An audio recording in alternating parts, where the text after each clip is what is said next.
Welcome to the Morning Call. Now, on Sunday, Tanzania's Home Affairs Minister Mwigulu Nchemba said both domestic and foreign campaigners for the gay rights in Tanzania would now face punitive measures in the country. The planned crackdown comes amid repeated warnings against immoral behaviors by President John Magufuli. Homosexuality is a criminal offense in the country, where the law states that suspects convicted of having carnal knowledge of any person against the order of nature could face up to 30 years in jail.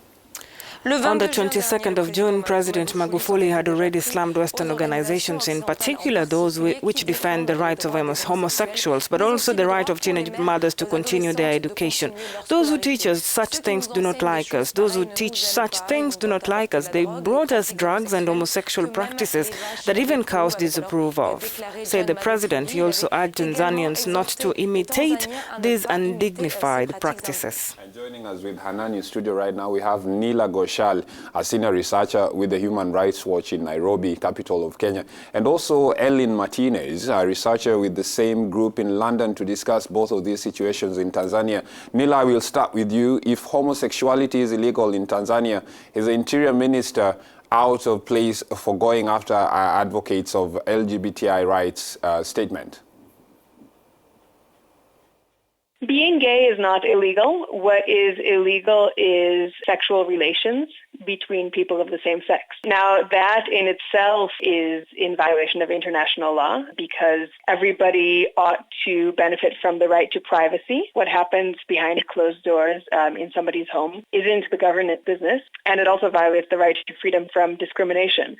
But even with those laws in place, that doesn't mean that the government can go after people who call for the rights of LGBT people to be respected.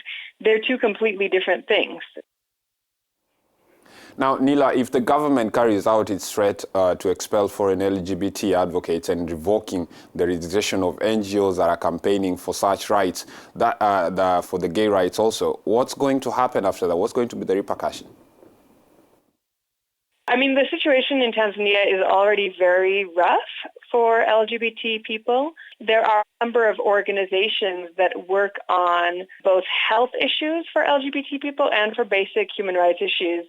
And most of those organizations have had to essentially go underground. And that means that even things like providing ARVs to HIV-positive gay men or providing education about HIV prevention have become almost impossible. The country is shooting itself in the foot. Another issue is that the government is essentially contributing to stigma. We've seen people going into clinics and being told, we're not going to serve you because you're gay. We've seen cases of people being fired from their jobs because they're suspected of being gay. We have also seen cases of violence, people being beaten up in the streets because of how they look. So essentially there's a whole cycle of stigma, discrimination, violence, and right now, unfortunately, the government of Tanzania is reinforcing that cycle. Thank you very much. As I said earlier on, the Tanzanian President John Magufuli argued a few days ago that schoolgirls who are pregnant could not continue their schooling after giving birth. We're now talking about it with Ellen Martinez, a researcher at the Human Rights Watch Children's Department. Ellen Martinez, is teenage pregnancy an out-of-control situation in Tanzania for the president to take such a stance?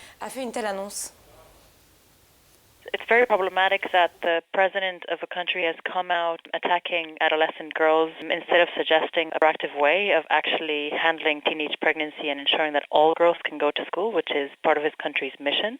At least 8,000 girls fell out of school because of pregnancy, but in many cases, many are forced out because schools conduct pregnancy tests regularly and automatically expel girls.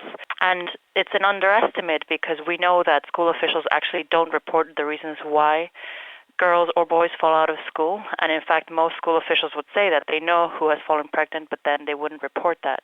Now, recent statistics show that at least 30 out of 100 adolescent girls fall out of school across the country. So if you see, once they start calculating, the reality is much bigger. And the Interior Minister said Magufuli's decision is final and non-negotiable. Does it mean this is the end of the road for girls who find themselves in this unfortunate situation? La fin du parcours pour les filles qui se trouvent dans cette situation malheureuse? The problem is twofold. For one, the government has an obligation to guarantee the right to primary and secondary education for all children and find ways to ensure that those that are most vulnerable or those who drop out for whatever reason are able to go back to school.